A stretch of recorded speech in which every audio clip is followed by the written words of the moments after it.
I'm Tori, and today I'm going to be discussing the book Princess Floralinda and the 40-Flight Tower by Tamsyn Muir. This book was published in 2020, and I listened to the audiobook narrated by Moira Quirk. So this is the story of a princess locked in a tower by an evil witch and awaiting the rescue of a brave prince.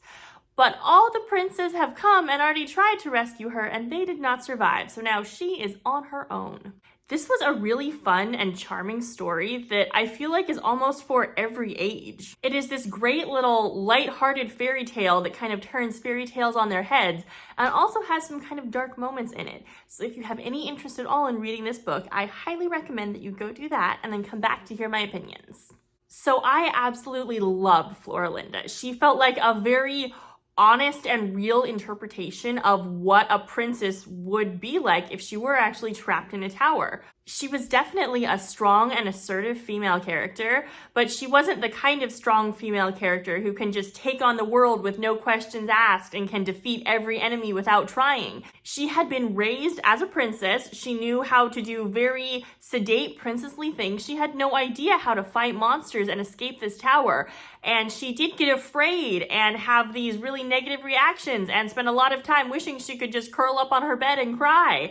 And it felt so real and honest and exactly how a human would react in that situation. And I loved it that she didn't magically develop these sudden powers that allowed her to daringly defeat these villains she couldn't have before. She had to work at it, and a lot of it was dumb luck. A huge amount of it was cobweb. She had major setbacks. She got seriously sick. She had to train and train for ages to become actually kind of good at fighting. And then even then, she wasn't great at it. She was like competent, and she became strong, and she became knowledgeable. Cobweb's knowledge helped her a whole bunch, but it wasn't just this magical overnight thing. She really had to work for what she got, and the skills that she developed seemed very realistic.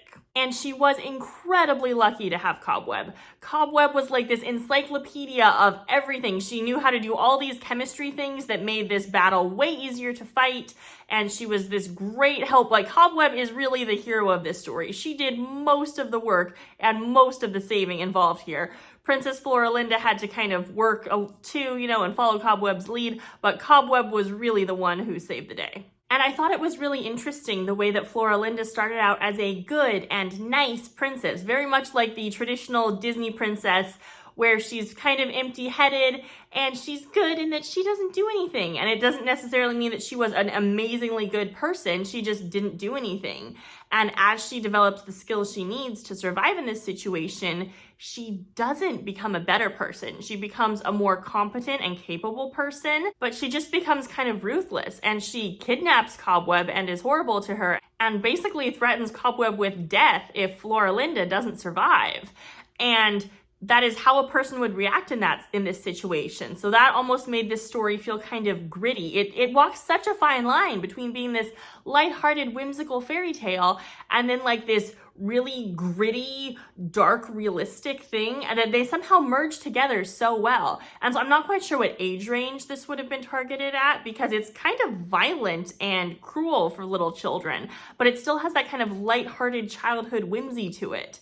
So that was just a really interesting balance that you wouldn't think would work, but it did, and it made this story really, really intriguing and hard to put down. And Floralinda is redeemed a little bit for her behavior to Cobweb, because Cobweb is also a terrible person, and Cobweb forgives her in the end and comes back, and they decide to kind of work together moving forward. But that doesn't really negate that Floralinda has become a manipulative, kind of objectively bad person. And the actual conclusion of the story was really interesting, because it had this great feel-good punch to it of now Floralinda is one of the monsters in the tower. She has become a monster. She's going to have fun fighting and challenging all this stuff. She's great at killing now. She's going to have fun with that.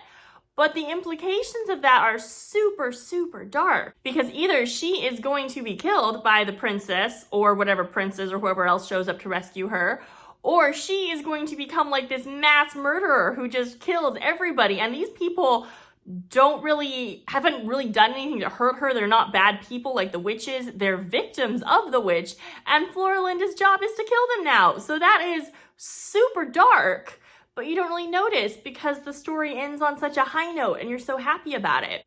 And that was just kind of how the whole book was. It was sort of like reading a dark Game of Thrones thing that makes you really happy and smiley. And that's such a strange feeling to have in a book, but it was also really fun to read. And it made this just such a unique and inventive story, and I loved reading it so much.